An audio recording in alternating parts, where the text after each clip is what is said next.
The most important thing that we're doing these days is we're protecting public health through safe drinking water.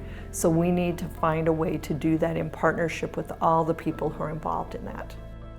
As an operator, the challenges we're seeing currently are new regulations, aging workforce, and aging infrastructure. So as regulations change, as the emphasis on things change, there's always that learning that needs to be done. And where do you find good sources of information? Who can provide that training? And who can they develop that relationship with so they trust that information? Helping people understand what they're doing and why. They're not doing it because a regulation's telling them to. They're doing it to provide the best water they can, whether that's drinking water or the best effluent they can to protect the environment.